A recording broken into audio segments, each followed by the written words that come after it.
എന്നേക്കാൾ നന്നായിട്ട് മിന്നുവിനെ അമ്മയ്ക്ക് അറിയാലോ. എന്നിട്ടും അപ്പം വേണ്ടാത്ത പിടിവാശിയാ. അമ്മ എന്നെ അപ്പനോട് സമ്സാരിക്കും.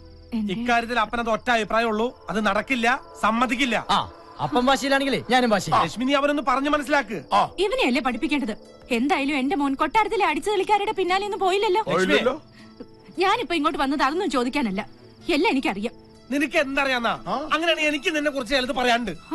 എന്താ നിനക്ക് എന്നെ പറ്റി പറയാനുള്ളത്? കൊട്ടാരത്തിനകത്ത് ചായ കൊടുക്കലും മിന്നൂനൊരിക്കലും പ്രാർത്ഥനയും ഒന്നും എന്നെ കൊണ്ട് പറയിപ്പിക്കണ്ട. അതെല്ലാം ഞാനായിട്ട് അങ്ങനെ ക്ഷമിക്കാം. അങ്ങനെ നിങ്ങളുടെ പ്രശ്നം പിന്നെ പരിഹരിക്കാം. ഏജ് ഓവർ കേസല്ലേ. പക്ഷെ ആദ്യയുടെ കാര്യത്തിൽ അമ്മയുടെ അഭിപ്രായം എന്താ? എന്റെ തീരുമാനം തന്നെ അവളുടെയും. അല്ല, എനിക്കും ആ കുട്ടിയെ ഇഷ്ടം.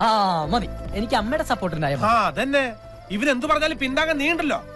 അങ്ങനെ ഇവന്റെ താളത്തിനൊത്ത് തുള്ളിയന്റെ ഫല നമ്മളിപ്പോ അനുഭവിക്കണേ. ആ ഒറ്റ കാരണം കൊണ്ട് എവിടെ വരെ എത്തിയത് അത് അമ്മയും മോനും മറക്കണ്ട. എന്റെ ലക്ഷ്മി നമ്മുടെ മകനാണ് ഇവനെന്ന് ഈ തറവാട്ടിൽ അറിഞ്ഞാൽ അവർ ഈ ബന്ധത്തിന് സമ്മതിക്കുന്നത് തോന്നുന്നുണ്ടോ നിനക്ക്? ലക്ഷ്മി അമ്മയുടെ മകനാണ് ആദ്യം എന്നറിഞ്ഞാൽ ഒരുപക്ഷെ വർമ്മ സാരി കല്യാണത്തിന് സമ്മതിച്ചേക്കും. പക്ഷെ ആന്റണിച്ചനാണ് അച്ഛനെന്നറിഞ്ഞാൽ അപ്പനെ സാറിന് വലിയ കാര്യമൊക്കെ തന്നെയാ. പക്ഷെ ആന്റണിച്ചൻ ഇപ്പോഴും ഭക്ഷണം പിന്നാമ്പുറത്താ. പിന്നെ ആന്റണിച്ചൻ ഒരു വെളുത്ത ക്രിസ്ത്യാനി ആയിരുന്നെങ്കിൽ നമുക്കൊരു പൊണൂലൊക്കെ അങ്ങനെ ഇട്ട് അഡ്ജസ്റ്റ് ചെയ്യായിരുന്നു. അതൊന്നും എനിക്കറിയില്ല. എന്റെ മോന് ചേരുന്ന കുട്ടിയാ മിന്നു. ഓഹോ, നിന്റെ മോൻ. അപ്പൊ ഇവൻ എന്റെ ആരുമല്ല. മിന്നു ഉണർന്ന എന്നെ തിരക്കും. പീതാംബര,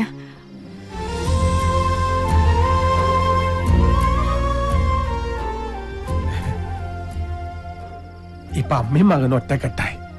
ഈ അപ്പം പുറത്ത് നടക്കട്ടെ. അങ്ങനെ ഇന്നത്തെ കഴിഞ്ഞു. പൗഡറൊക്കെ കഴുകിക്കളഞ്ഞ് സ്വന്തം രൂപം തിരിച്ചു പിടിക്കാം.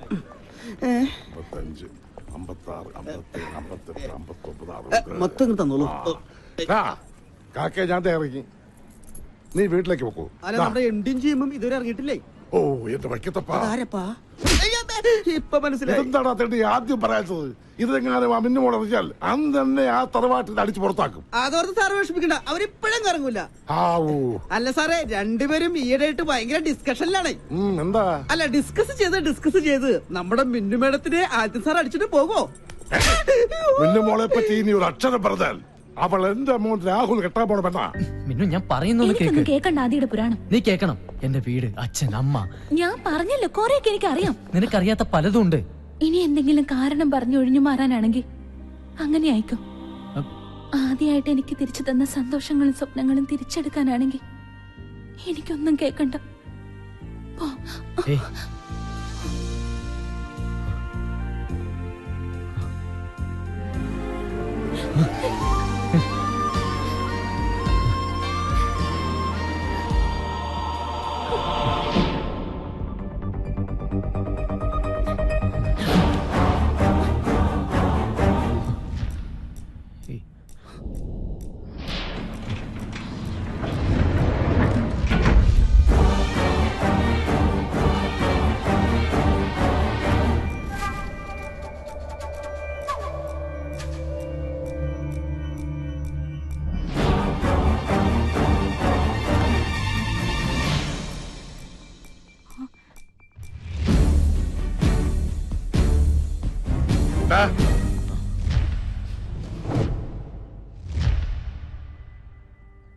നിനക്ക് മിന്നുമോളെ ഇഷ്ടാണോ?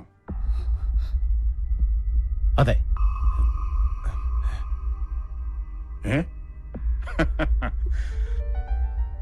എന്റെ മനസ്സിലും ഇങ്ങനെ ഒരു ആഗ്രഹം ഉണ്ടായിരുന്നു.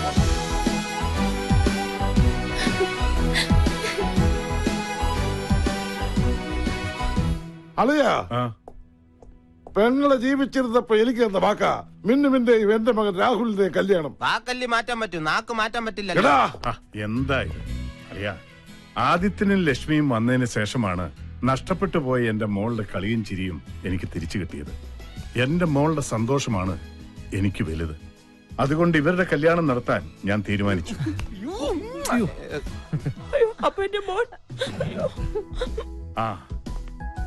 ആന്റണി, ആദിത്യന്റെ കോലോത്തി എന്ന് അച്ഛനോടും അമ്മയോടും പെട്ടെന്ന് ഇങ്ങോട്ട് വരാൻ പറയണം.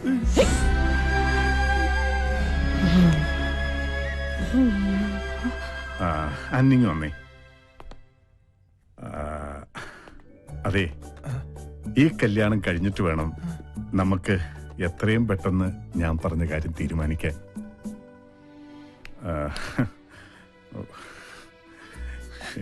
ഈ കാര്യം പറയുമ്പോ എനിക്കൊരു ഏതാണ്ട് പോലെയാ ഒരിത്.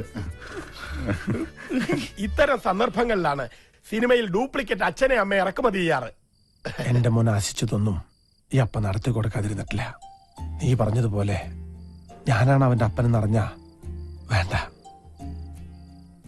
ഞാനായിട്ട് അവനൊരു ജീവിതം ഇല്ലാതാക്കണ്ട. കൊട്ടാരത്തിൽ ഒരു പെണ്ണിനെ തന്നെ എന്റെ മോൻ കെട്ടുമ്പോൾ ലക്ഷ്മിക്ക് വലിയ സന്തോഷാവും. അവരുടെ സന്തോഷ ആന്റണിയുടെ സമ്പാദ്യം. ഈ അപ്പനൊരു അപേക്ഷയുണ്ടെന്ന് ആദ്യോട് പറയണം. ആദ്യം മോന്റെ അച്ഛൻ മരിച്ചു എന്ന് വേണമെങ്കിൽ പറഞ്ഞോട്ടെ, പക്ഷേ വേറൊരു അപ്പനെ കൊണ്ടുവന്ന് നാടകം കളിക്കരുത്. അത് ചിലപ്പോ ഈ അപ്പന് സഹിക്കില്ല.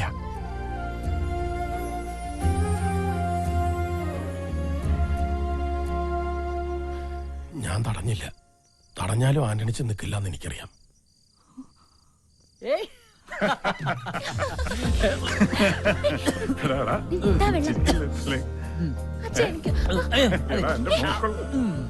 ലക്ഷ്മിയമ്മേ, നമ്മളൊക്കെ വെളുത്തവരാ, ആന്റണിച്ചൻ കറുത്തവനും. പക്ഷെ ആന്റണിച്ചന്റെ മനസ്സിന്റെ വെളുപ്പ് നമുക്കാർക്കുമില്ല. അതുകൊണ്ട് ഞാനും ആന്റണിച്ചന്റെ അടുത്തേക്ക് പോവാ.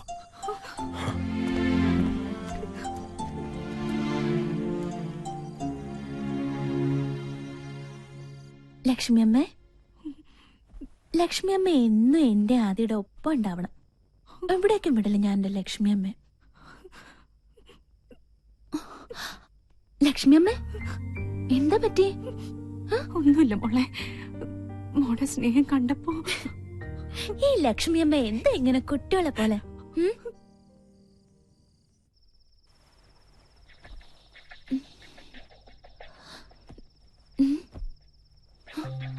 ലക്ഷ്മിയമ്മേ,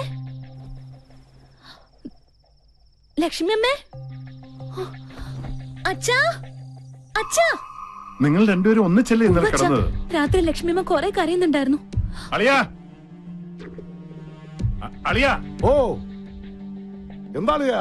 ലക്ഷ്മിയെ കാണാനില്ലാതെ. ഞാൻ അന്നേ പറഞ്ഞതാ കണ്ടുവരെ വിളിച്ച് തറവാട്ട് കയറ്റി കിടത്തരുത്. ഇപ്പൊ എന്തായി? എന്റെ അളിയ, അതൊക്കെ പിന്നെ പറയാം. അളിയനൊന്ന് അന്വേഷിച്ചേ. നീ പോയി വേലക്കാരുടെ മുറി നോക്ക്, ഞാൻ ആ പൊട്ടന്റെ മുറി നോക്കട്ടെ. അമ്മ ഞാനൊന്ന് പറയുന്നത് വേണ്ട മോനെ, അപ്പനെ മാറ്റി നിർത്തിക്കൊണ്ടുള്ള ഒരു സന്തോഷവും നമുക്ക് വേണ്ട. അപ്പന്റെ കണ്ണീര് വീണ ഗതി പിടിക്കില്ലെന്ന്. അമ്മ കരയാതിരിക്കേ. നേരെ ഒന്ന് വെളുത്തോട്ടെ. എല്ലാ സത്യങ്ങളും തുറന്നു പറഞ്ഞ് നമുക്കിവിടെ നിറങ്ങാം. ആ, കരയല്ലേ എന്ന്.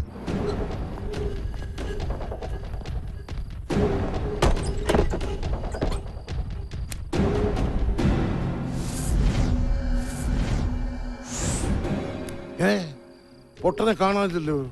അപ്പൊ രണ്ടുപേരും കൂടെ സ്ഥലം വിട്ടതായിരിക്കും. എന്തൊക്കെയാണാവോ അടിച്ചു മാറ്റിക്കൊണ്ട് പോയിരിക്കുന്നത്. ഇനി ആ മാനേജരെ പിടിക്കും.